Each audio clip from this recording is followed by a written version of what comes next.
Web TV ਦੇ ਦਰਸ਼ਕਾਂ ਨੂੰ ਸਤਿ ਸ੍ਰੀ ਅਕਾਲ। ਮੈਂ ਬਲਾਚੌਰ ਤੋਂ ਪੱਤਰਕਾਰ ਦਰਦਾਸ ਸਿੰਘ ਬਲਾਚੌਰੀਆ। ਇਸ ਵੇਲੇ ਮੈਂ ਖੜਾ ਹਾਂ ਜ਼ਿਲ੍ਹਾ ਸ਼ਹੀਦ ਭਗਤ ਸਿੰਘ ਨਗਰ ਦੀ ਤਹਿਸੀਲ ਬਲਾਚੌਰ ਦੇ ਵਾਰਡ ਨੰਬਰ 1 ਪਿੰਡ ਸਿਆਣਾ ਵਿਖੇ।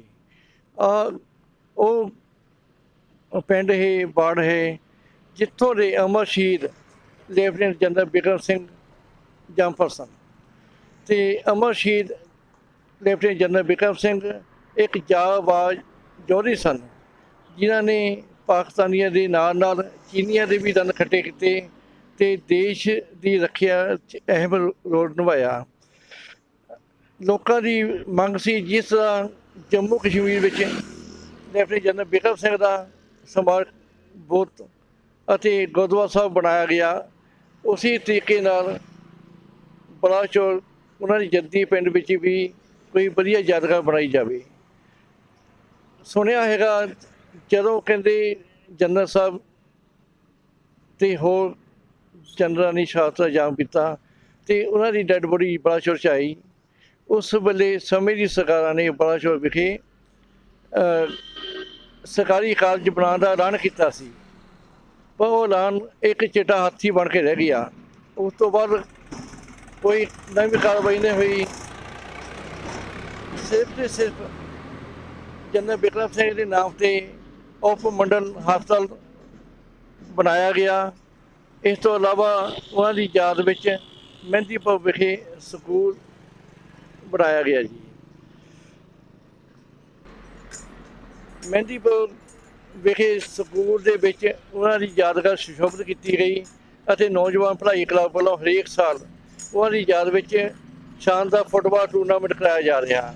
ਇਸ ਤੋਂ ਇਲਾਵਾ ਲੋਕਾਂ ਦੀ ਬਹੁਤ ਹੀ ਮੰਗ ਸੀ ਕਿ ਉਹਨਾਂ ਦੀ ਯਾਦ ਬਣਾਈ ਜਾਵੇ ਅਤੇ ਭਾਈ ਜਸਵਿੰਦਰ ਸਿੰਘ ਕਾਮਾ, ਜੋ ਕਿ ਅਮਰ ਸ਼ਹੀਦ lieutenant general Bikram Singh charitable society ਦੇ ਪ੍ਰਧਾਨ ਹਨ, ਉਹਨਾਂ ਦੇ ਉੱਦਮ ਦੇ ਸਦਕਾ ਇਸ ਜਿੱਥੇ ਜਗ੍ਹਾ 'ਤੇ ਖੜ੍ਹੇ ਹਾਂ ਉੱਥੇ ਇੱਕ ਬੁੱਤ ਦਾ ਨਿਰਮਾਣ ਕੀਤਾ, ਜੋ ਕਿ ਪਿਛਲੇ ਸਾਲ ਉਹਨਾਂ ਦੀ ਸ਼ਹੀਦੀ ਦਿਹਾੜੇ 'ਤੇ ਲੋਕਾਂ ਨੂੰ ਸਮਰਪਿਤ ਕੀਤਾ ਗਿਆ। ਅਤੇ ਇਸ ਤੋਂ ਇਲਾਵਾ ਸੁਸਾਇਟੀ ਦੇ ਸਹਿਯੋਗ ਨਾਲ ਜੋ ਆਦਮਕਦ ਬੁੱਤ ਲਾਇਆ ਗਿਆ, ਉਹ ਮੈਂ ਪਿੱਛੇ ਸੁਸ਼ੋਭਿਤ ਹੈ। ਕੈਮਰਾਮੈਨ ਨੂੰ ਬੇਨਤੀ ਹੈ ਕਿ ਉਹਨਾਂ 'ਤੇ ਇੱਕ ਫਾਂਸੀ ਝੱਤ ਮਾਰੀ ਜਾਵੇ। ਇਸ ਬੁੱਤ ਦਾ ਉਦਘਾਟਨ ਕਰਨ ਪੰਜਾਬ ਦੇ ਵਿੱਤ ਮੰਤਰੀ ਸਰਦਾਰ ਮਨਪ੍ਰੀਤ ਸਿੰਘ ਬਾਦਲ, ਹਲਕਾ ਵਿਧਾਇਕ ਅਤੇ ਵੱਖ-ਵੱਖ ਸੁਸਾਇਟੀਆਂ, ਰਾਸ਼ਟਰੀ ਜਥੇਬੰਦੀਆਂ ਦੇ ਆਗੂ ਪਹੁੰਚੇ ਸਨ।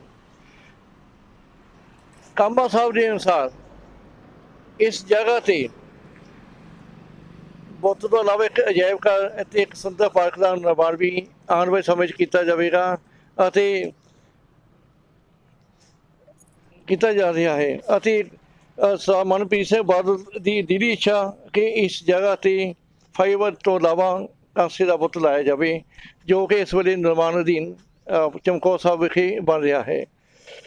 ਹੀਰੋ ਆਫ ਲੱਦਾਖ, ਜਿਨ੍ਹਾਂ ਦਾ ਜਨਮ 4 ਜੁਲਾਈ 1911 ਨੂੰ ਪਿੰਡ ਕਾਮਾ ਵਿਖੇ ਪਿਤਾ ਸਰਦਾਰ ਨਰੈਣ ਸਿੰਘ ਦੇ ਘਰ ਮਾਤਾ ਸ਼ਿਵ ਕੌਰ ਦੀ ਕੁੱਖੋਂ ਹੋਇਆ, ਅਤੇ ਅਜਿਹੇ ਯੋਧੇ ਸਨ ਜਿਨ੍ਹਾਂ ਨੇ ਦੇਸ਼ ਵਿੱਚੋਂ, ਚਾਹੇ ਨਾਗਾਲੈਂਡ ਹੋਵੇ, ਹੋਰ ਇਲਾਕੇ ਹੋਣ, ਅੱਤਵਾਦ ਨੂੰ ਜੜ੍ਹੋਂ ਖਦੇੜਿਆ ਅਤੇ ਦੇਸ਼ ਵਿੱਚ ਹਰ ਨੌਜਵਾਨ ਵਿੱਚ ਦੇਸ਼ ਭਗਤੀ ਦਾ ਜਜ਼ਬਾ ਭਰਿਆ ਉਹਨਾਂ ਨੇ। सूरा सो पहचानिए जो लड़े दीन के हेत, उर्जा पुरजा कट भरे कबू न छाड़े खेत। इन्हां सदरां नूं सच करते हुए ਲੈਫਟੀਨੈਂਟ ਜਨਰਲ ਬਿਕਰਮ ਸਿੰਘ ਜੀ 22 ਨਵੰਬਰ 1963 ਨੂੰ ਫਾਨੀ ਦੁਨੀਆ ਨੂੰ ਅਲਵਿਦਾ ਆਖ ਗਏ। ਇਹਨਾਂ ਯੋਧਿਆਂ ਨੂੰ ਯਾਦ ਕਰਦੇ ਹੋਏ ਸਿੱਖ ਕੌਮ ਨੂੰ ਆਪਣੇ ਆਉਣ ਵਾਲੀ ਪੀੜ੍ਹੀ ਨੂੰ ਸੰਦੇਸ਼ ਦੇਣਾ ਚਾਹੁੰਦੇ ਵੀ ਇਹਨਾਂ ਦੀ ਜੀਵਨੀ ਤੋਂ ਸਿੱਖਿਆ ਲੈ ਕੇ ਫੌਜ ਵਿੱਚ ਭਰਤੀ ਹੋਣ ਦਾ ਜਜ਼ਬਾ, ਆਪਣੇ ਦੇਸ਼ ਕੌਮ ਲਈ ਮਰ ਮਿਟਣ ਦਾ ਜਜ਼ਬਾ ਹੋਣਾ ਚਾਹੀਦਾ ਹੈ। ਸੋ ਇਹਨਾਂ ਸਦਰਾਂ ਦਾ ਮੈਂ ਵਿਆਖਿਆਨ ਕਰਦਾ ਸੁਰਜੀਤ ਸਿੰਘ ਬਾਬਾ ਕੰਗਣਾ ਵੇਟ ਇਹਨਾਂ ਨੂੰ ਸ਼ਰਧਾ ਦੇ ਫੁੱਲ ਭੇਟ ਕਰਦਾ ਹਾਂ। ਜਨਰਲ ਬਿਕਰਮ ਸਿੰਘ ਦੀ ਸ਼ਹਾਦਤ 'ਤੇ ਜਿੱਥੇ ਕੌਮ ਨੂੰ, ਸਿੱਖ ਕੌਮ ਨੂੰ, ਪੂਰੇ ਦੇਸ਼ ਨੂੰ, ਵਿਦੇਸ਼ ਵਿੱਚ ਰਹਿੰਦੇ ਪੰਜਾਬੀਆਂ ਨੂੰ ਮਾਣ ਹੈ, ਉੱਥੇ ਇਸ ਗੱਲ 'ਤੇ ਵੀ ਬਹੁਤ ਸੰਤੁਸ਼ਟੀ ਹੈ ਕਿ ਬਹੁਤ ਸਾਰੇ ਲੋਕਾਂ ਨੂੰ, ਨਵੀਂ ਪੀੜ੍ਹੀ ਨੂੰ ਉਹਨਾਂ ਦੀ ਜੀਵਨ ਅਤੇ ਫਲਸਫੇ ਬਾਰੇ ਨਹੀਂ ਪਤਾ ਸੀ।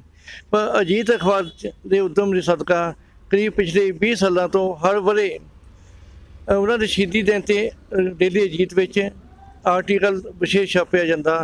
ਅਤੇ ਉਸ ਤੋਂ ਇਲਾਵਾ ਇੱਕ ਹੋਰ ਮਾਣ ਦੀ ਗੱਲ ਹੈਗੀ, ਉਹੀ ਆਰਟੀਕਲ ਨੂੰ ਧੰਨਵਾਦ ਸਹਿਤ ਇਸ ਬੁੱਤ ਸਮਾਰਕ ਦੇ ਉੱਤੇ ਅੰਕਿਤ ਕੀਤਾ ਗਿਆ ਹੈ। ਇਤਿਹਾਸ ਦੱਸਣ ਦੀ ਕਿ 4 ਜੁਲਾਈ 1911 ਨੂੰ ਪਿੰਡ ਕਾਮਾ ਵਿਖੇ ਜਨਮੇ ਬਿਕਰਮ ਸਿੰਘ ਨੇ ਮੁੱਢਲੀ ਸਿੱਖਿਆ Prince of Wales Royal India Military College Dehradun ਤੋਂ ਪ੍ਰਾਪਤ ਕੀਤੀ।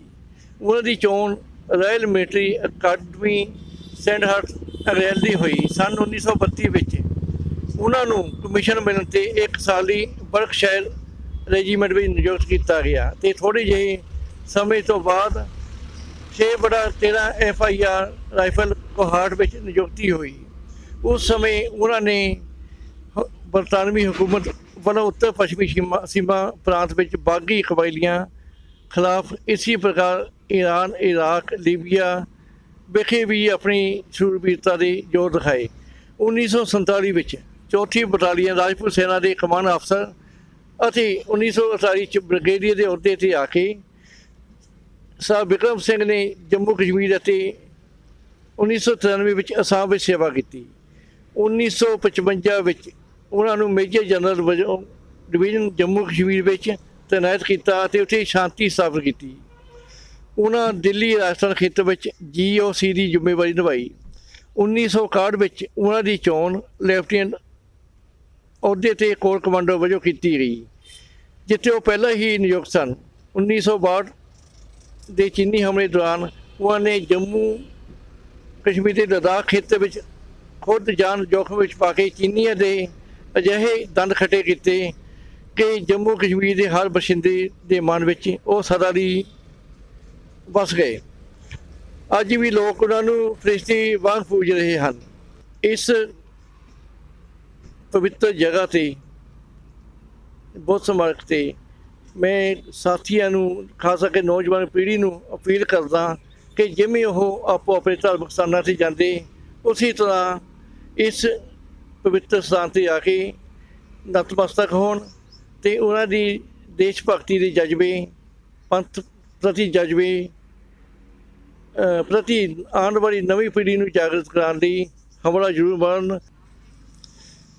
ਨੌਜਵਾਨ ਪੀੜ੍ਹੀ ਨੂੰ ਆਹੀ ਆਪਾਂ ਪ੍ਰੇਰਨਾ ਦਿੰਦੇ ਆ, ਜਿਸ ਤਰ੍ਹਾਂ ਇੱਕ ਸਧਾਰਨ ਪਰਿਵਾਰ 'ਚੋਂ ਉੱਠ ਕੇ ਜਨਰਲ ਸਾਹਿਬ ਨੇ ਪੂਰੀ ਦੁਨੀਆ ਵਿੱਚ ਦੇਸ਼ ਭਗਤੀ ਦੇ ਜ਼ਰੀਏ ਆਪਣਾ ਨਾਮ ਕਮਾਇਆ ਅਤੇ ਦੱਸ ਦਿੱਤਾ ਕਿ ਪੰਜਾਬੀ ਕਿਆ ਹੁੰਦੇ ਆ। ਅਤੇ ਇਸੇ ਤਰ੍ਹਾਂ ਸਾਡੇ ਹਲਕੇ ਦੇ ਨੌਜਵਾਨ ਵੱਧ ਤੋਂ ਵੱਧ ਫੌਜ ਪ੍ਰਤੀ ਪ੍ਰੇਰਿਤ ਹੋਣ, ਪ੍ਰੇਰਨਾ ਲੈ ਕੇ ਦੇਸ਼ ਭਗਤੀ ਵੱਲ ਜਾਣ ਅਤੇ ਜਨਰਲ ਸਾਹਿਬ ਦੇ ਹੱਥੋਂ ਭਾਤੀ ਹੋਏ ਸਰ ਕਸ਼ਮੀਰ ਲਾਲ ਅਤੇ ਬਹੁਤ ਹੀ ਦੂਰ ਅੰਦੇਸ਼ੀ ਸੋਚਣੇ ਵਾਲੇ ਕੈਪਟਨ ਬਿਕਰਮ ਸਿੰਘ, ਜਿਹਨਾਂ ਨੂੰ ਜਨਰਲ ਸਾਹਿਬ ਦੇ ਜੀਵਨ ਅਤੇ ਫਲਸਫੇ ਬਾਰੇ ਬਹੁਤ ਡੂੰਘਾਈ ਨਾਲ ਪਤਾ ਹੈ, ਉਹਨਾਂ ਦੇ ਨਾਲ ਅਜੀਤ ਵੈਬ TV ਦੇ ਦਰਸ਼ਕਾਂ ਦੇ ਰੂਬਰੂ ਕਰਾ ਰਹੇ ਹਾਂ। ਅੱਜ ਅਸੀਂ ਦੇਸ਼ ਦੇ ਮਹਾਨ ਯੋਧੇ ਅਮਰ ਸ਼ਹੀਦ ਲੈਫਟੀਨੈਂਟ ਜਨਰਲ ਬਿਕਰਮ ਸਿੰਘ, ਜਿਨ੍ਹਾਂ ਦਾ 4 ਜੁਲਾਈ ਨੂੰ ਜਨਮ ਦਿਹਾੜਾ ਸ਼ਰਧਾ ਅਤੇ ਸਤਿਕਾਰ ਨਾਲ ਮਨਾਇਆ ਜਾ ਰਿਹਾ ਹੈ, ਉਹਨਾਂ ਦੇ ਜੀਵਨ ਅਤੇ ਫਲਸਫੇ ਸੰਬੰਧੀ ਇੱਕ ਬਹੁਤ ਹੀ ਦੂਰ ਅੰਦੇਸ਼ੀ ਫੌਜ ਦੇ ਅਫਸਰ ਕੈਪਟਨ ਸੰਤੋਖ ਸਿੰਘ ਜੀ ਨਾਲ ਉਹਨਾਂ ਦੇ ਪਿੰਡ ਕੁੱਲੇਵਾਲ ਵਿਖੇ ਗੱਲਬਾਤ ਕਰ ਰਹੇ ਹਾਂ। ਸਰਦਾਰ ਜੀ, ਆਪਣੇ ਕਿਹੋ ਜਿਹਾ ਨੇਚਰ ਸੀ ਆਪਣੇ ਜਨਰਲ ਸਾਹਿਬ ਜੀ ਦਾ? ਦਾਦਾ ਸਾਹਿਬ, ਸਭ ਤੋਂ ਪਹਿਲਾਂ ਤਾਂ ਮੈਂ ਤੁਹਾਡਾ ਐਜ ਏ ਅਜੀਤ ਐਡੀਟਰ ਔਰ ਸਾਰੇ ਜੋ ਦਰਸ਼ਕ ਹੈ ਉਹਨਾਂ ਦਾ ਬਹੁਤ ਬਹੁਤ ਧੰਨਵਾਦ ਕਰਦਾ ਹਾਂ ਕਿ ਜਿਨ੍ਹਾਂ ਤੁਸੀਂ ਇੰਨਾ ਮੈਨੂੰ ਆਪਣੇ ਚੈਨਲ 'ਤੇ ਮੇਰੇ ਘਰ ਆ ਕੇ ਬੋਲਣ ਦਾ ਜਾਂ ਕੁਛ ਜਨਰਲ ਸਾਹਿਬ ਦੇ ਬਾਰੇ ਪੁੱਛਣ ਦਾ ਮੌਕਾ ਦਿੱਤਾ। ਮੈਂ ਬਹੁਤ ਹੀ ਧੰਨਵਾਦੀ ਹਾਂ। ਕੀ ਤੁਹਾਨੂੰ ਉਹਨਾਂ ਦੇ ਦਰਸ਼ਨ ਕਰਨੇ ਦਾ ਮੌਕਾ ਮਿਲਿਆ ਜੀ?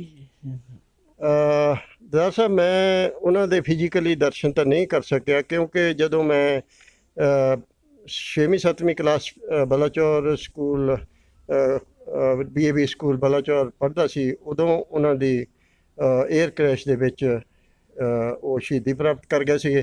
ਅਸੀਂ ਉਹਨਾਂ ਦੇ ਜੀਵਨ ਦੇ ਬਾਰੇ ਮੈਂ ਇੰਨਾ ਕੁ ਜਾਣਦਾ ਕਿ ਸਾਨੂੰ ਉਸ ਵੇਲੇ ਜੋ ਸਾਡੇ ਕਲਾਸ ਟੀਚਰ ਸੀ ਉਹ ਦੱਸਦੇ ਹੁੰਦੇ ਸੀ ਕਿ ਇਹਨਾਂ ਨੇ ਕਿੱਥੋਂ ਐਜੂਕੇਸ਼ਨ ਪ੍ਰਾਪਤ ਕਰੀ। ਇਹ ਜਨਰਲ ਸਾਹਿਬ ਬਹੁਤ ਕਾਬਲ ਹੈ, ਉਹਨਾਂ ਦੀ ਕਾਬਲੀਅਤ ਬਾਰੇ ਅਸੀਂ ਟੀਚਰ ਤੋਂ ਸੁਣਿਆ।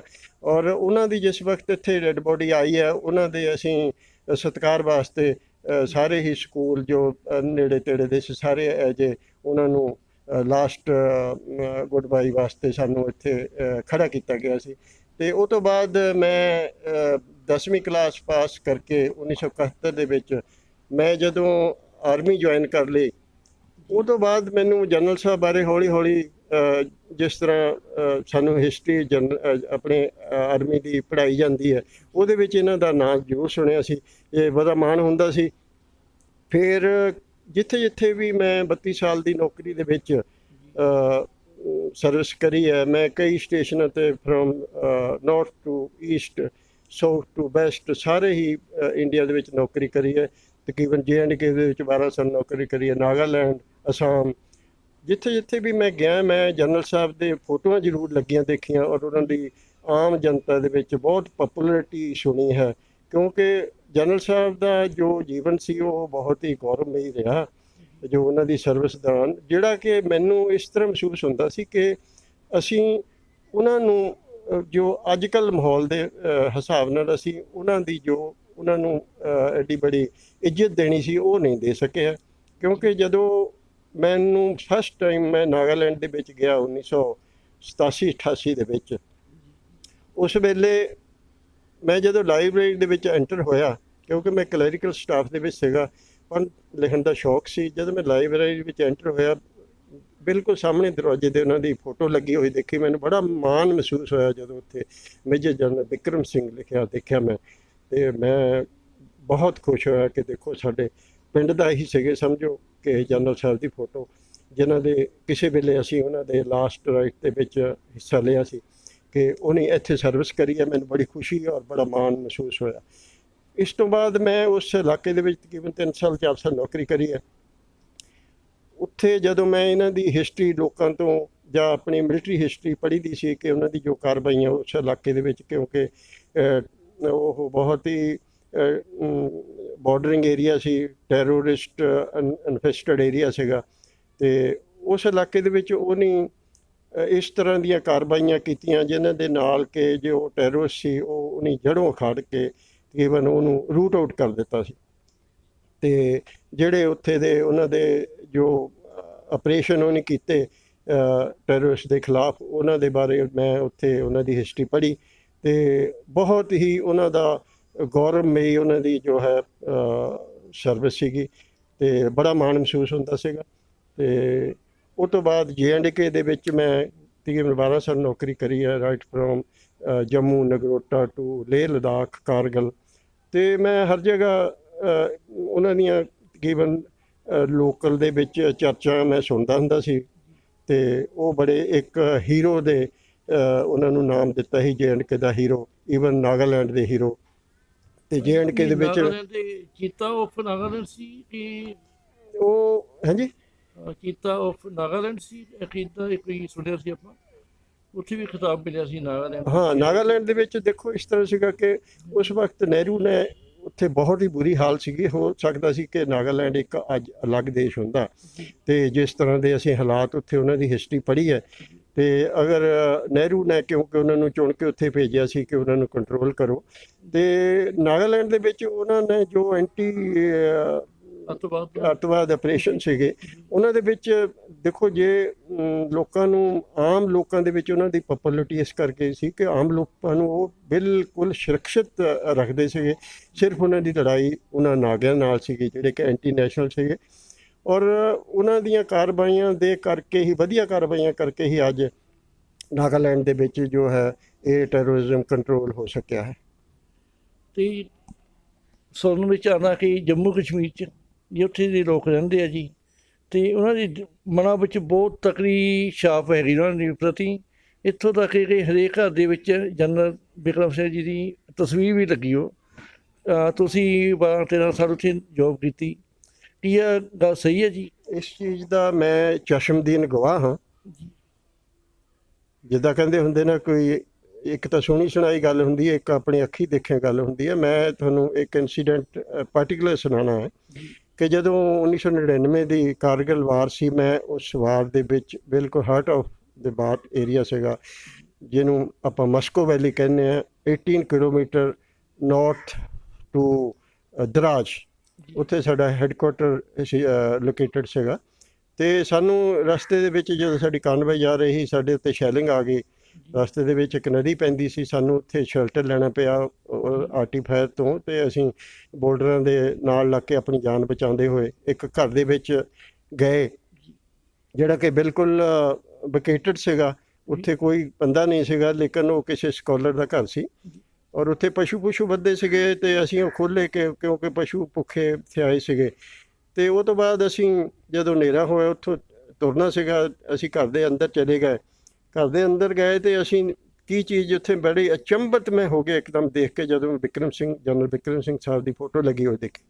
ਉਹ ਇੱਕ ਮੁਸਲਿਮ ਦਾ ਘਰ ਸੀ, ਉਹਦੇ ਘਰ ਦੇ ਵਿੱਚ ਗੁਰੂ ਨਾਨਕ ਸਾਹਿਬ ਦੀ ਫੋਟੋ ਲੱਗੀ ਹੋਈ ਸੀ। ਗੁਰੂ ਨਾਨਕ ਸਾਹਿਬ ਦੀ ਫੋਟੋ ਦੇ ਬਿਲਕੁਲ ਥੱਲੇ ਜਨਰਲ ਬਿਕਰਮ ਸਿੰਘ ਸਾਹਿਬ ਦੀ ਫੋਟੋ ਜਦੋਂ ਲੱਗੀ ਮੈਂ ਦੇਖੀ ਹੈ, ਅਤੇ ਮੇਰਾ ਮਨ ਇੰਨਾ ਖੁਸ਼ ਹੋਇਆ ਕਿ ਦੇਖੋ ਸਾਡੇ ਇਸ ਤਰ੍ਹਾਂ ਦੇ ਹੀਰੋ ਸਾਡੇ ਇਲਾਕੇ ਨੇ, ਸਾਡੇ ਇਸ ਬਲਾਚੌਰ ਨੇ ਪੈਦਾ ਕੀਤੇ ਆ, ਜਿਨ੍ਹਾਂ ਦਾ ਪੂਰੇ ਦੇਸ਼ ਦੇ ਵਿੱਚ ਔਰ ਇੱਕ ਮੁਸਲਮਾਨ ਘਰ ਦੇ ਵਿੱਚ ਮੈਂ ਉਹਨਾਂ ਦੀ ਫੋਟੋ ਲੱਗੀ ਹੋਈ ਦੇਖੀ, ਜਿਹੜੇ ਕਿ ਉਹਨਾਂ ਨੇ ਬਿਲਕੁਲ ਉਹਨਾਂ ਦੇ ਸਾਈਡ 'ਤੇ ਉਹਨਾਂ ਦਾ ਕੁਰਾਨ ਸ਼ਰੀਫ ਸਾਹਿਬ ਪਿਆ ਸੀਗਾ, ਔਰ ਉਹ ਲੋਕ ਜਿੱਦਾਂ ਕੁਰਾਨ ਸ਼ਰੀਫ ਦੇ ਬਰਾਬਰ ਦੇਖੋ ਇੱਕ ਜਨਰਲ ਸਾਹਿਬ ਦੀ ਫੋਟੋ ਨਹੀਂ ਲਾਈ ਹੋਈ ਹੈ।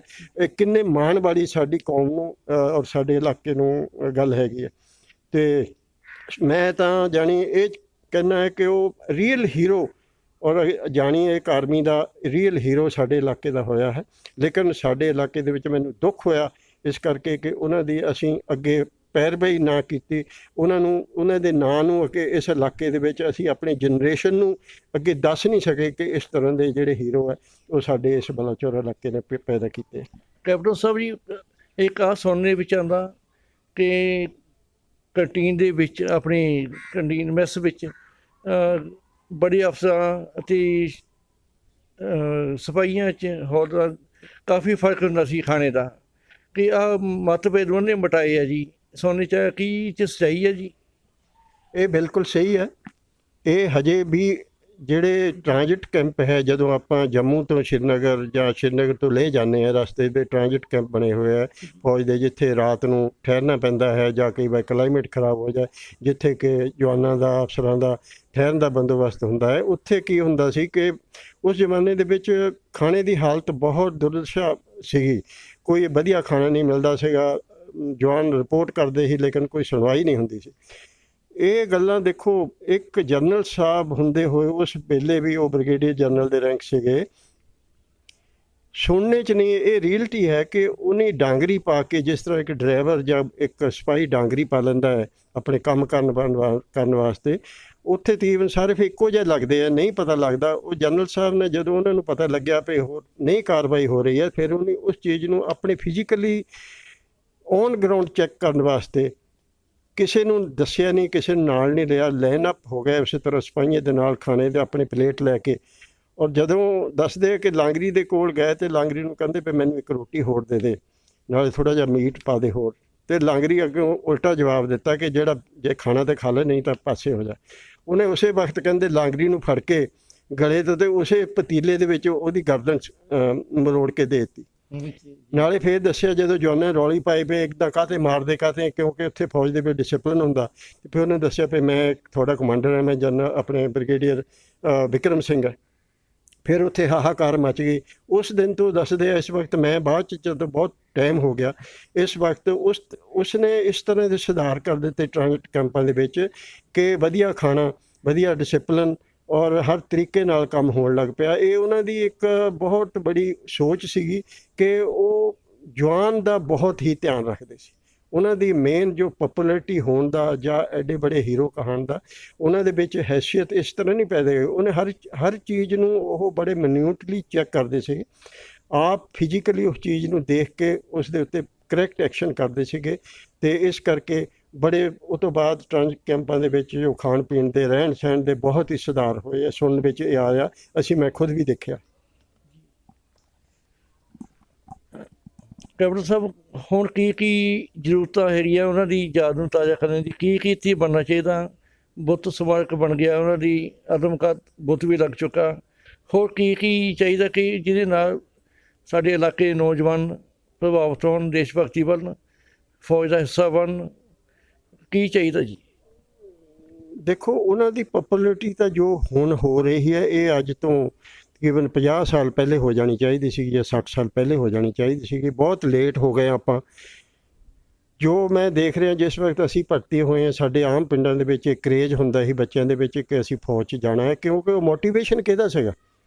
ਮੋਟੀਵੇਸ਼ਨ ਸਾਡੇ ਮਾਂ ਪਿਓ ਦਾ ਸੀਗਾ, ਪਲੱਸ ਇਸ ਤਰ੍ਹਾਂ ਦੇ ਜਿਹੜੇ ਸਾਡੇ ਹੀਰੋ ਹੋਏ ਇਹਨਾਂ ਦਾ ਮੋਟੀਵੇਸ਼ਨ ਵੀ ਸੀਗਾ। ਸਾਨੂੰ ਸਾਡੇ ਪੇਰੈਂਟਸ ਦੱਸਦੇ ਹੁੰਦੇ ਸੀ ਕਿ ਫਲਾਣੇ ਪਿੰਡ ਦਾ ਅਫਸਰ ਹੈ, ਆ ਬਿਕਰਮ ਸਿੰਘ ਦਾ ਪਰਿਵਾਰ ਹੈ, ਉਹਨਾਂ ਦੇ ਇੰਨੇ ਅਫਸਰ ਹੈ, ਉਹਨਾਂ ਦਾ ਬ੍ਰਦਰ ਅਮਰਾਓ ਸਿੰਘ ਸਾਹਿਬ ਵੀ ਦੇਖੋ ਬ੍ਰਿਗੇਡੀਅਰ ਸੀਗੇ, ਉਹਨਾਂ ਦੀ ਡੈਥ ਹੋ ਗਈ ਅਨਫੋਰਚੂਨੇਟਲੀ, ਸ਼ਾਇਦ ਉਹ ਵੀ ਜਨਰਲ ਬਣਦੇ।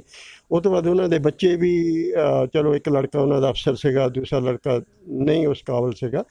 ਪਰ ਦੁੱਖ ਦੀ ਗੱਲ ਇਹ ਹੈ ਕਿ ਅਸੀਂ ਜੋ ਕੁਛ ਉਹ ਸਾਡੇ ਵਾਸਤੇ ਸਿਰਜ ਗਏ, ਅਸੀਂ ਉਹਨੂੰ ਅੱਗੇ ਬੀੜਾ ਨਹੀਂ ਚੱਕ ਸਕੇ। ਹੁਣ ਸਾਨੂੰ ਜ਼ਰੂਰਤ ਕਿਸ ਚੀਜ਼ ਦੀ ਹੈ ਕਿ ਸਾਡਾ ਯੂਥ ਵਿਹਲਾ ਘੁੰਮ ਰਿਹਾ।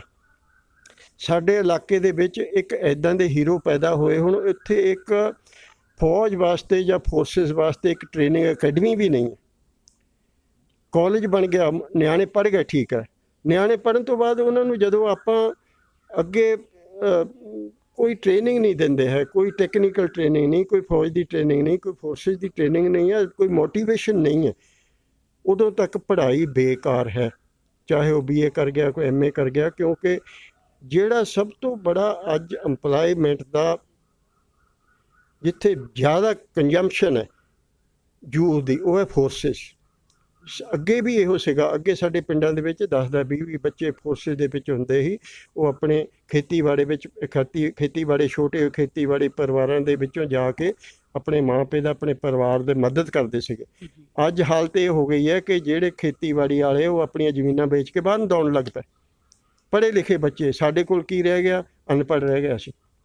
ਅਸੀਂ ਬੈਕਵਰਡ ਚਲੇ ਗਏ। ਜਿਹੜੇ ਇੱਕ ਲੀਡਿੰਗ ਕੌਮ ਸੀਗੀ ਉਹ ਅੱਜ ਬੈਕਵਰਡ 'ਚ ਜਾ ਰਹੇ, ਅਸੀਂ ਬੈਕਫੁੱਟ 'ਤੇ ਹੋ ਗਏ। ਇਹਦਾ ਕਾਰਨ ਇੱਕੋ ਇਹ ਕਿ ਜਿਹੜਾ ਪੜ੍ਹ ਜਾਂਦਾ ਉਹ ਬਾਹਰ ਨੂੰ ਨੱਠ ਜਾਂਦਾ, ਜਿਹੜਾ ਮੇਰੇ ਵਰਗਾ 3rd ਕਲਾਸ ਹੈ ਉਹ ਇੱਥੇ ਰਹਿ ਜਾਂਦਾ। ਕਿ ਅਸੀਂ ਫਿਰ ਪੰਜਾਬ ਨੂੰ ਕੀ ਦੇ ਸਕਾਂਗੇ? ਅਸੀਂ ਆਪਣੇ ਦੇਸ਼ ਨੂੰ ਕੀ ਦੇ ਸਕਾਂਗੇ ਜਦੋਂ ਅਸੀਂ ਕਰੀਮ ਬਾਹਰ ਭੇਜ ਦਿੱਤੀ? ਸਭ ਤੋਂ ਬੜੀ ਮੈਂ ਜ਼ਰੂਰਤ ਇਸ ਵਕਤ ਇਹ ਸਮਝਦਾ, ਬਲਾਚੌਰ ਜੋ ਕਾਲਜ ਬਣਨਾ ਸੀਗਾ, ਸਾਡੇ ਟਾਈਮ ਦਾ ਪ੍ਰਪੋਜ਼ਲ ਸੀਗੇ ਬਾਦਲ ਸਾਹਿਬ ਦੇ ਕਿ ਕਾਲਜ ਬਣਨਾ। ਇਹ ਬਣਿਆ ਜਦੋਂ ਅਸੀਂ ਬੁੱਢੇ ਹੋ ਗਏ, 32 ਸਾਲ ਨੌਕਰੀ ਕਰਕੇ ਆ ਗਏ। 60 ਸਾਲ ਪਹਿਲਾਂ ਬਣ ਜਾਣਾ ਚਾਹੀਦਾ ਸੀਗਾ। ਹੁਣ ਮੈਂ ਇਹ ਕਹਾਂਗਾ ਕਿ ਕਮ ਸੇ ਕਮ ਜਨਰਲ ਬਿਕਰਮ ਸਿੰਘ ਦੇ ਨਾਂ 'ਤੇ ਇੱਕ ਫੋਰਸਿਸ ਦੀ ਟ੍ਰੇਨਿੰਗ ਅਕੈਡਮੀ ਬਲਾਚੌਰ ਦੇ ਵਿੱਚ ਜ਼ਰੂਰ ਖੁੱਲ੍ਹਣੀ ਚਾਹੀਦੀ ਹੈ। ਬਹੁਤ ਜ਼ਰੂਰਤ ਹੈ ਅਗਰ ਅਸੀਂ ਆਪਣੇ ਯੂਥ ਨੂੰ ਬਚਾਉਣਾ ਹੈ, ਇਹਨਾਂ ਦੇ ਭਵਿੱਖ ਨੂੰ ਬਚਾਉਣਾ ਹੈ। ਮੇਰੀ ਇਹ ਸਭ ਤੋਂ ਪਹਿਲੀ ਡਿਮਾਂਡ ਹੈ। ਔਰ ਨੰਬਰ 2, ਐਕਸ ਸਰਵਿਸਮੈਨ ਦੇ ਤੌਰ 'ਤੇ ਮੈਂ ਆ ਕੇ ਦੇਖਿਆ ਕਿ ਸਾਡੇ ਐਕਸ ਸਰਵਿਸਮੈਨ ਇੱਥੇ ਕਿੱਦਾਂ ਰੁਲ ਰਹੇ ਹੈ। ਮੈਂ ਇੱਕ ਕੈਪਟਨ ਰਿਟਾਇਰ ਹੋਣ ਦੇ ਬਾਵਜੂਦ ਆ ਕੇ ਇੱਥੇ 10,000 ਦੀ ਇੱਕ ਗੈਸ ਏਜੰਸੀ ਦੇ ਵਿੱਚ ਜੇ ਮੈਨੇਜਰ ਨੌਕਰੀ ਕਰਨੀ ਪਈ। ਸਿਰਫ ਮੇਰੀ ਮਜਬੂਰੀ ਸੀਗੀ। ਉਹ ਤੋਂ ਬਾਅਦ ਬਲਾਚੌਰ ਦੇ ਵਿੱਚ ਦੇਖੋ ਐਡੇ ਬੜੇ ਅਫਸਰ ਇੱਥੇ ਹੋਏ, ਸਾਡੇ ਕੋਲ ਇੱਕ ਐਕਸ ਸਰਵਿਸਮੈਨ ਵਾਸਤੇ ਕੰਟੀਨ ਕਾਊਂਟਰ ਨਹੀਂ। ਸਾਨੂੰ ਨਵਾਂ ਸ਼ਹਿਰ ਭੱਜਣਾ ਪੈਂਦਾ, ਉੱਥੇ ਜਾਂਦੇ ਹਾਂ 300 ਰੁਪਏ ਦਾ ਡੀਜ਼ਲ ਪੈਟਰੋਲ ਜਾਲ ਕੇ, ਜਦੋਂ ਉੱਥੇ ਜਾਂਦੇ ਸਮਾਨ ਨਹੀਂ ਹੁੰਦਾ, ਜੀ ਅੱਜ ਨਹੀਂ ਕੱਲ੍ਹ ਨੂੰ ਆਏ।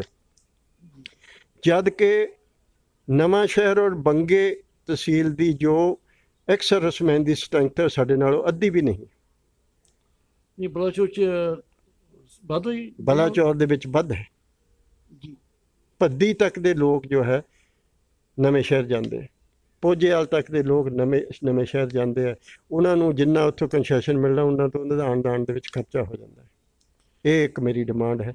ਜਨਰਲ ਸਾਹਿਬ ਦੇ ਨਾਂ 'ਤੇ ਹੀ, ਜਨਰਲ ਸਾਹਿਬ ਦੇ ਨਾਂ 'ਤੇ, ਜਿਸ ਤਰ੍ਹਾਂ ਉੱਥੇ BRC ਜੋਗਿੰਦਰ ਸਿੰਘ ਦੇ ਨਾਂ 'ਤੇ, ਸੂਬੇਦਾਰ ਸਾਹਿਬ ਦੇ ਨਾਂ 'ਤੇ ਖੁੱਲ੍ਹੀ, ਇਸ ਤਰ੍ਹਾਂ ਇੱਕ ਬਲਾਚੌਰ ਦੇ ਵਿੱਚ ex serviceman general Bikram Singh ਦੇ ਨਾਂ 'ਤੇ ਖੁੱਲ੍ਹਣੀ ਚਾਹੀਦੀ। ਸਰ ਜੀ, ਆਪਣੇ ਆ ਵੀ ਪਤਾ ਲੱਗਿਆ ਕਿ ਜਦੋਂ ਉਹਨਾਂ ਦੀ ਸ਼ਹੀਦੀ ਹੋਈ ਆ, ਉਹ ਇਕੱਲੇ ਨਹੀਂ ਸੀ। ਉਸ ਇਹ ਕੇਸ ਵਿੱਚ ਹੋਰ ਵੀ ਜਨਰਲ ਸਾਹਿਬ ਸੀਗੇ। ਉਹ ਕੀ ਸੀ ਨਾਮ ਉਹਨਾਂ ਦਾ ਕੁਛ?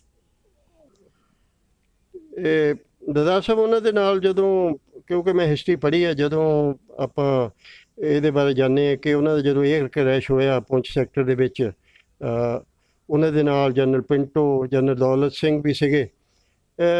ਇਸ ਮਿਸਫੋਰਚੂਨੇਟ ਦੇ ਵਿੱਚ ਆਪਾਂ ਹਜੇ ਤੱਕ ਕੋਈ ਅੱਜ ਤੱਕ ਜੋ ਇਨਕੁਆਇਰੀਆਂ ਵਗੈਰਾ ਮੈਂ ਆਰਮੀ 'ਚ ਰਹਿੰਦੇ ਹੋਏ ਪੜ੍ਹੀਆਂ, ਉਹਨਾਂ ਦੇ ਵਿੱਚ ਕੋਈ ਕਲੀਅਰ ਕੱਟ ਨਹੀਂ ਦਿੱਤਾ ਗਿਆ ਕਿ ਕੋਈ ਟੈਕਨੀਕਲ ਸਨੈਕ ਸੀਗਾ ਜਾਂ ਕੋਈ ਇਹਦੇ ਪਿੱਛੇ ਕੋਈ ਸਾਜ਼ਿਸ਼ ਸੀਗੀ। ਇਹ ਆਪਾਂ ਕਹਿ ਨਹੀਂ ਸਕਦੇ, ਕਿਉਂਕਿ ਇਹ ਬੜੀ ਹੀ ਭੇਦ ਭਰੀ ਔਰ ਬੜੇ ਹੀ ਅਚੰਭੇ ਵਾਲੀ ਗੱਲ ਹੋ ਗਈ ਕਿ ਇੱਕਦਮ ਹੀ ਉਸ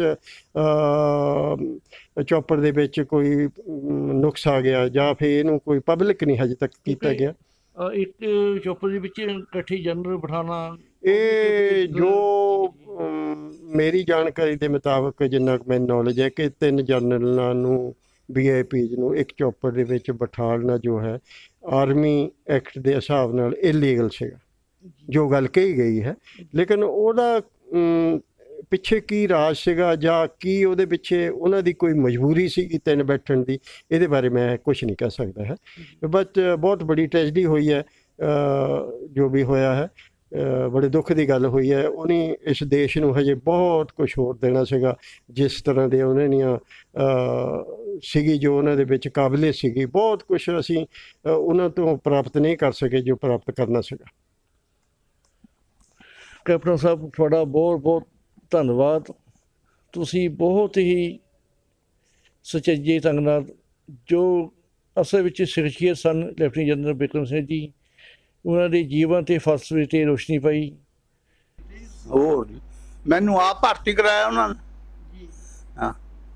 ਕਿਹੜੇ ਸਾਲ ਦੀ ਗੱਲ ਹੈ ਜੀ? ਇਹ ਸਨ 61 ਦੀ ਗੱਲ ਹੈ। ਆਹੋ ਲਾਟ ਦੀ ਅੱਛਾ ਜੀ, ਕਿੱਦਾਂ ਸੋਗ ਬਣਿਆ ਜੀ? ਸੰਜੋਗ ਮੈਂ ਇੱਥੇ ਡੰਗਰਾਂ ਨੂੰ ਪਾਣੀ ਪਿਲਾਉਣ ਜਾਂਦਾ ਸਾਂ ਤੇ ਉਹ ਆਏ ਵੇ ਤੇ ਛੁੱਟੀ ਨਾਲੇ ਭਰਤੀ ਦੀ ਮੇਰੇ ਪਿੰਡ ਸਿਆਣੇ। ਜੀ ਆਹ ਭਰਤੀ ਦੀ ਮੈਨੂੰ ਕਹਿੰਦੇ ਕਿਹਦਾ ਮੁੰਡਾ? ਮੈਂ ਕਿਹਾ ਜੀ ਲਾਹੌਰੀ ਦਾ। ਕਹਿੰਦਾ ਇੱਧਰ ਆ। ਮੈਨੂੰ ਫੜ ਕੇ ਉੱਥੇ ਸਕੂਲੇ ਭਰਤੀ ਹੁੰਦੀ ਸੀ, ਕਹਿੰਦੇ ਚੱਲ ਪੋ ਖੜਾ। ਮੈਨੂੰ EME ਦੇ ਵਿੱਚ ਭਰਤੀ ਕਰਾਇਆ ਇਹਨਾਂ ਨੇ ਆਪ। ਕਿਹੋ ਜਿਹਾ ਸੁਭਾਅ ਸੀ ਉਹਨਾਂ ਦਾ ਜੀ? ਸੁਭਾਅ ਉਹਨਾਂ ਨਾਲ ਦਾ ਸੁਭਾਅ ਨਹੀਂ ਤਾਂ ਕਿਸੇ ਦਾ। ਇੱਥੇ ਕੋਈ ਵੀ ਫੌਜ ਆਉਂਦੀ ਸੀ ਐਕਸਾਈਜ਼ ਨੂੰ ਤੇ ਨਾਂ ਸੁਣ ਕੇ ਉਹਨਾਂ ਦਾ ਕੋਈ ਬੋਲਦਾ ਨਹੀਂ ਤਾਂ ਕਹਿੰਦੇ ਛੁੱਟੀ ਹੈ। ਹਾਂ ਤੇ ਆਪਣੇ ਹੋਰ ਕੋਈ ਯਾਦ ਦੱਸੋ, ਸਾਂਝੀ ਕਰੋ ਉਹਨਾਂ ਨਾਲ, ਕੋਈ ਯਾਦ, ਕੋਈ ਸਾਂਝੀ ਕੋਈ ਗੱਲ ਕਰੋ ਉਹਨਾਂ ਦੇ ਨਾਲ, ਕੋਈ ਪਲ ਬਤਾਏ। ਮੈਂ ਉਹਨਾਂ ਦਾ ਇਹ ਹੈ ਵੀ ਮੇਰੇ ਉੱਥੇ ਊਧਮਪੁਰ ਮੇਰੇ ਵਰਕਸ਼ਾਪ 1 ਤੋਂ 1 ਵਰਕਸ਼ਾਪ ਦੇ ਵਿੱਚ ਇਨਸਪੈਕਸ਼ਨ ਕਰਨ ਆਏ ਤੇ ਉਹ ਤੇ ਉੱਥੇ ਮੈਨੂੰ ਕਹਿੰਦੇ, ਮੈਂ ਉਹਨਾਂ ਨੂੰ ਕਿਹਾ ਵੀ ਦੇਖੋ ਇਹ ਸਾਹਿਬ ਮੇਰੇ ਪਿੰਡ ਦੇ ਆ, ਤੁਸੀਂ ਮੈਨੂੰ ਗਾਰਡ ਕਮਾਂਡਰ ਨਾ ਲਾਓ ਤੇ ਕੁਆਟਰ ਗਾਰਡ। ਉਹ ਕਹਿੰਦੇ ਨਹੀਂ ਮੇਜਰ ਐਸਨ ਸਰਕਾਰ ਤਾਂ। ਉਹ ਕਹਿੰਦਾ ਲੈ, ਕਹਿੰਦਾ ਤੈਂ ਕਿਹੜਾ ਦੇਖਣਾ? ਮੈਂ ਕਿਹਾ ਠੀਕ ਆ। ਮੈਂ ਕਿਹਾ ਜਦ ਕੁਆਟਰ ਗਾਰਡ ਕੋਲੋਂ ਰਾਸਤਾ ਜਾਣਾ ਮੈਂ ਸਲਾਮੀ ਦੇਣੀ ਹੈ। ਉਹਨਾਂ ਨੇ ਗੱਡੀ ਖੜੀ ਕਰ ਲੈਣੀ। ਮੈਂ ਉੱਥੇ ਜਦੋਂ ਲੰਘਣ ਲੱਗੇ ਤਾਂ ਮੈਂ ਕਿਹਾ ਗੋਡ ਹੋ ਸਾਵਧਾਨ, ਥਰੂਟ ਦਿੱਤਾ। ਉਹ ਜਦ ਗਾਹਾਂ ਗਿਆ ਜਾ ਕੇ ਮੈਨੂੰ ਗੱਡੀ ਪਿੱਛੇ ਮੋੜ ਲਈ ਉਹਨਾਂ ਨੇ। ਗੱਡੀ ਪਿੱਛੇ ਮੈਨੂੰ ਕਹਿੰਦੇ ਕੌਣ ਆ ਤੂੰ? ਸਲੂਟ ਮਾਰਿਆ। ਮੈਂ ਕਿਹਾ ਸਾਹਿਬ ਮੈਂ ਸਿਆਣੇ ਦਾ ਲਾਹੌਰੀ ਦਾ। ਚੱਲ ਕਹਿੰਦਾ ਕੋਠੀ ਆ ਜੀ। ਊਧਮਪੁਰ ਇਹ ਰਹਿੰਦੇ ਤੇ ਬਿਕਰਮ ਸਿੰਘ ਜਰਨਲ ਊਧਮ ਬਾਬੂ ਰਾਮ ਲਾਂਗੜੀ ਦਾ। ਇਹਦਾ ਬੜਾ ਮੁੰਡਾ ਦਵਿੰਦਰ ਉਹ ਵੀ ਉੱਥੇ ਗਿਆ ਤਾ। ਇਹਦਾ ਜਿਹੜਾ ਛੋਟਾ ਮੁੰਡਾ ਬਿੰਦੀ ਤਾਂ ਉਹ ਵੀ ਉੱਥੇ ਗਿਆ ਤਾ। ਜਦ ਮੈਂ ਕੋਠੀ ਗਿਆ, ਕੁੜੀ 7 ਤੀ ਉਹ ਵੀ ਉੱਥੇ ਗਈ ਵੀ ਤੇ ਜਾਣੀ ਸਾਰੇ ਮੰਮੀ ਉੱਥੇ ਦੀ। ਉਹਨੂੰ ਮੈਂ ਪਹਿਲੀ ਪਹਿਲਾਂ ਹੱਥ ਲਾਇਆ। ਮੈਨੂੰ ਕਹਿੰਦਾ ਠੀਕ ਹੈ। ਤੇ ਮੇਰੇ ਤੇ ਫਿਰ ਵਰਕਸ਼ਾਪ ਵਾਲੇ ਸਾਰੇ ਕੰਨ ਪਏ ਹੈ ਜਨਰਲ ਬਿਕਰਮ ਸਿੰਘ ਦੇ ਪਿੰਡ ਦਾ ਆਦਮੀ ਹੈ। ਜਾਣੀ ਮੇਰੇ ਤੇ ਸਾਰੇ ਚੱਲਦੇ ਨੇ। ਉਹਨਾਂ ਦੇ ਨਾਮ ਉਹਨਾਂ ਦਾ ਹਾਂ ਇਹ ਹੋਰ ਵੀ ਜੱਦਾ ਵੀ ਹੋਰ ਹੋਣੀਆਂ ਉਹਨਾਂ ਦਾ ਬਤਾਈ। ਉਹ ਜੂੰਟਾ ਨਹੀਂ ਜੱਦਾ ਕੋਈ ਹੋਰ ਜਰਨਲ ਆਪਣਾ ਦੌਲਤ ਸਿੰਘ ਤਾਂ ਹੋਰ ਤੇ ਜੀ। ਹਾਂ ਉਹ ਕਹਿੰਦੇ ਆਪਣੇ ਕਈ ਵਾਰ ਤੇ ਮੈਸ ਵਿੱਚ ਭੇਦਭਾਵ ਹੁੰਦਾ ਸੀਗਾ। ਭੇਦਭਾਵ ਕਾ ਜੇ ਕੋਈ ਐਸਾ ਜਦ ਕੋਈ ਰੋਡ ਪਰ ਸਿਪਾਹੀ ਛੁੱਟੀ ਜਾਂਦਾ ਵੀ ਬੇਸਰਾ ਉਹਦੇ ਹੱਥ 'ਚ ਆਉਣਾ ਜਾਂ ਫੜਨਾ ਕਿਤੇ ਚੜ੍ਹਨਾ ਤੇ ਨਾ ਦੇਖ ਕੇ ਜਦੇ ਗੱਡੀ ਖੜੀ ਕਰਕੇ ਜਦੇ ਕਹਿ ਲੈਂਦਾ ਕਿਹੜੀ ਜੂੰਡ ਦਾ ਚਲੋ ਚੱਲੋ ਜੂੰਡ ਨੂੰ ਉੱਥੇ ਪੈਪਲ ਤਾਂ ਮੈਂ ਅਫਸਰਾਂ ਨੂੰ ਅੱਛਾ ਜੀ, ਹਾਂ ਅਫਸਰਾਂ ਨੂੰ ਪੈਪਲ ਤਾਂ ਤੂੰ ਗੱਡੀ ਕਾਹਤੇ ਨਹੀਂ ਦਿੱਤੀ ਇਹਨੂੰ ਅੱਛਾ ਜੀ। ਹਾਂ ਕਿੰਨਾ ਕੁ ਪੈਦਲ ਚੱਲਣਾ ਪੈਂਦਾ ਸੀ ਉੱਥੇ? ਪੈਦਲ ਕਿਆ ਪਿਆ ਜਿਹੜੀ ਦੂਆ ਹੁੰਦਾ ਤਾਂ ਟ੍ਰਾਂਜਿਟ ਕੈਂਪ ਹੁੰਦੇ ਤੇ ਟ੍ਰਾਂਜਿਟ ਕੈਂਪ ਦੇ 2 ਕਿਲੋਮੀਟਰ ਦਾ ਫਰਕ ਜਾਂ ਕੁਛ ਐਦਾਂ ਹੁੰਦਾ ਸੀ। ਤੇ ਫਿਰ ਦੂਈ ਜੂੰਡ ਜਾ ਕੇ ਆਪਣਾ ਬਿਠਾਲ ਕੇ ਤੇ ਜਿਹੜੀ ਨਾਮ ਬਸ ਜਰਨਲ ਸਾਹਿਬ ਦਾ ਇੱਥੇ ਜਿੱਦਾਂ ਇੱਥੇ ਬਹੁਤ ਲੱਗਿਆ ਪਿੱਛੇ ਜੇ 6 ਮਹੀਨੇ ਪਹਿਲਾਂ, ਹਾਂ ਜੀ। ਕਿਹੋ ਜਿਹਾ ਮਹਿਸੂਸ ਕਰਦੇ ਆ ਜੀ? ਆ ਪਹਿਲਾਂ ਲੱਗਣਾ ਚਾਹੀਦਾ ਸੀ ਕਿ ਕੀ ਯਾਦ ਬਣਨੀ ਚਾਹੀਦੀ ਉਹਨਾਂ ਦੀ? ਉਹਨਾਂ ਦੀ ਪਹਿਲਾਂ ਯਾਦਗਾਰ ਬਣਨੀ ਚਾਹੀਦੀ। ਹਾਂਜੀ, ਹਾਂ ਹੋਰ ਕੀ ਬਣਨਾ ਚਾਹੀਦਾ ਉਹਨਾਂ ਦੀ ਯਾਦ ਵਿੱਚ? ਉਹਨਾਂ ਦੀ ਯਾਦ ਦੇ ਵਿੱਚ ਹੁਣ ਸਭ ਕੁਝ ਦੇਖੋ ਹੁਣ ਪਹਿਲਾਂ ਹਸਪਤਾਲਾਂ 'ਚ ਬਣਿਆ, ਫਿਰ ਉੱਧਰ ਬਣਿਆ, ਫਿਰ ਜਲੰਧਰ ਕੰਟੀਨਾਂ 'ਚ ਤਾਂ ਉਹਨਾਂ ਦਾ ਬਣਿਆ ਹੈ ਸਭ ਕੁਝ ਹੈ। ਹਾਂ ਉਹਨਾਂ ਦੀ ਬਲਾਚੌਰ ਕੰਟੀਨ ਬਣੀ ਜਾਵੇ ਉਹਨਾਂ ਦੇ ਨਾਂ ਤੇ, ਜਰਨਲ ਬਿਕਰਮ ਸਿੰਘ ਕੰਟੀਨ ਦੇ ਉੱਪਰ ਮੋਹਰੇ ਬੋਰਡ ਲੱਗਿਆ ਹੋਵੇ। ਹਾਂ ਕੀ ਉਹਨਾਂ ਦੀ ਯਾਦ ਵਿੱਚ ਇੱਥੇ ਕੋਈ ਡਿਫੈਂਸ ਸਿਖਲਾਈ ਅਕੈਡਮੀ ਬਣਨੀ ਚਾਹੀਦੀ ਹੈ ਕਿ ਨੌਜਵਾਨ ਵੱਧ ਤੋਂ ਵੱਧ ਪ੍ਰਭਾਵਿਤ ਹੋਣ? ਹਾਂ। ਉਹਦੇ ਵਿੱਚ ਉਹਨਾਂ ਦੀ ਜਿਹੜੀ ਯਾਦਗਾਰ ਨਹੀਂ ਹੋਣੀ ਚਾਹੀਦੀ ਹੈ। ਜੇ ਕੋਈ ਭਰਤੀ ਵੀ ਹੋਣਾ ਕਿ ਇਹ ਆਦਮੀ ਤੇ ਪੈਸਾ ਨਾ ਲੈਣ, ਜਰਨਲ ਬਿਕਰਮ ਸਿੰਘ ਦੇ ਨਾਂ ਤੇ ਭਰਤੀ ਹੋ। ਹਾਂ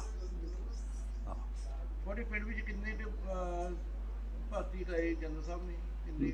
ਮੇਰੇ ਪਿੰਡ ਵਿੱਚ ਉਹਨਾਂ ਨੇ ਉਹ ਵੀ ਭਰਤੀ ਕਰਾਤੇ ਜਿਨ੍ਹਾਂ ਨੂੰ ਊੜਾ ਲਿਖਣਾ ਨਹੀਂ ਆਉਂਦਾ ਸੀ। ਅੱਛਾ ਜੀ, ਹਾਂ ਊੜਾ ਉਹਨਾਂ ਨੂੰ ਪਤਾ ਨਹੀਂ ਸੀ ਵੀ ਕਿਆ ਮੈਂ ਲਿਖਣਾ ਕਿਆ ਮੈਂ ਬੋਲਣਾ। ਅੱਛਾ ਜੀ, ਹਾਂ ਹਾਂ ਉਹਨੇ ਸਾਰਾ ਪਿੰਡ ਰੁਜ਼ਗਾਰ ਪਾਤਾ ਅੱਛਾ। ਇੰਨਾ ਤਾਂ ਮੇਰੇ ਪਿੰਡ ਦਾ ਘੱਟ ਤੇ ਘੱਟ ਵੀ ਉਹਨੇ 300-400 ਆਦਮੀ ਮੇਰੇ ਸਾਹਮਣੇ ਭਰਤੀ ਹੋਇਆ। ਨਹੀਂ, ਕਿਆ ਸਮਝਦਾ? ਹਾਂ ਜਿਹੜੇ ਹੋਰ ਆਦਮੀ ਤੇ ਰੁੜਕੀ ਜਾਂ ਹੋਰ ਕੋਈ ਆਦਮੀ ਜਿਹੜੇ ਵੀ ਆਉਂਦਾ ਜਿਹੜੇ ਭਰਤੀ। ਪਹਿਲ ਦਿੱਤੀ ਆਪਣੇ ਸਾਡੇ ਇਲਾਕੇ ਦੀ। ਹਾਂ ਜੀ। ਹੋਰ ਕੁਝ ਕੀ ਕਹਿਣਾ ਚਾਹੁੰਦੇ ਹੈ ਉਹਨਾਂ ਬਾਰੇ?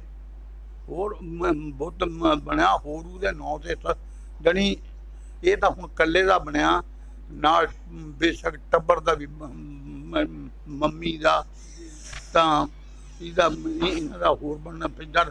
ਉਹਦੀ ਲੜਕੀ ਦਾ ਵਿਆਹ ਹੋਇਆ ਤਾਂ ਮੈਂ ਆਪ 7 ਦਾ ਗਏ ਆ ਉੱਥੇ ਪਟਿਆਲੇ ਵਿਆਹੀ। ਇਹ ਪਟਿਆਲੇ? ਹਾਂ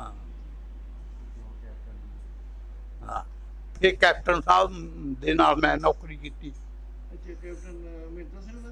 ਹਾਂ ਜੀ। ਅੱਛਾ ਜੀ। 6 ਸਾਲ ਅਸੀਂ ਇਹ ਤੂਫਾਨ ਡਿਵ ਦਾ ਆਰਜੂਡੈਂਟ ਦਾ ਕੈਪਟਨ ਅੱਛਾ ਤੇ ਮੈਂ ਮੇਰੇ ਨਾਲ ਦੀ ਵਰਕਸ਼ਾਪ 4 ਹਾਰਸ 17 ਪੂਨਾ ਹਾਰਸ 3rd ਮਦਰਾਸ ਮੈਂ ਇਹਨਾਂ ਦੇ ਨਾਲ ਰਿਹਾ। ਦੇਸ਼ ਦੁਨੀਆ ਦੀਆਂ ਤਾਜ਼ਾ ਖਬਰਾਂ ਦੇ ਲਈ ਹੁਣੇ ਪਲੇ ਸਟੋਰ ਤੋਂ ਡਾਊਨਲੋਡ ਕਰੋ ਪੰਜਾਬ ਦੀ ਆਵਾਜ਼ ਅਜੀਤ ਨਿਊਜ਼ ਐਪ। ਹੁਣ ਤੁਹਾਡਾ ਆਪਣਾ ਅਜੀਤ ਹਰ ਸੋਸ਼ਲ ਮੀਡੀਆ ਪਲੇਟਫਾਰਮ ਦੇ ਉੱਤੇ ਉਪਲਬਧ ਹੈ। ਫੇਸਬੁੱਕ ਦੇ ਉੱਤੇ ਹੁਣੇ ਲਾਈਕ ਤੇ ਫੋਲੋ ਕਰੋ ਅਜੀਤ ਦਾ ਅਫੀਸ਼ੀਅਲ ਪੇਜ ਡੇਲੀ ਅਜੀਤ, ਤੇ ਹਾਂ ਨਾਲ ਹੀ ਦੋਸਤਾਂ ਨੂੰ ਪੇਜ ਲਾਈਕ ਕਰਨ ਦੇ ਲਈ ਇਨਵਾਈਟ ਕਰਨਾ ਨਾ ਭੁੱਲਣਾ। ਇੰਨਾ ਹੀ ਨਹੀਂ, ਹਿੰਦੀ ਦੇ ਵਿੱਚ ਖਬਰਾਂ ਵਾਸਤੇ ਲਾਈਕ ਤੇ ਫੋਲੋ ਕਰੋ ਸਾਡਾ ਫੇਸਬੁੱਕ ਪੇਜ ਅਜੀਤ ਸਮਾਚਾਰ ਹਿੰਦੀ। YouTube ਦੇ ਉੱਤੇ ਵੀਡੀਓ ਖਬਰਾਂ ਦੇਖਣ ਦੇ ਲਈ ਹੁਣੇ ਸਬਸਕ੍ਰਾਈਬ ਕਰੋ ਅਜੀਤ ਦਾ official YouTube channel Ajit web TV. ਤੁਹਾਡਾ ਆਪਣਾ ਅਜੀਤ ਹੁਣ ਟਵਿੱਟਰ ਤੇ ਇੰਸਟਾਗ੍ਰਾਮ ਦੇ ਉੱਤੇ ਵੀ ਉਪਲਬਧ ਹੈ।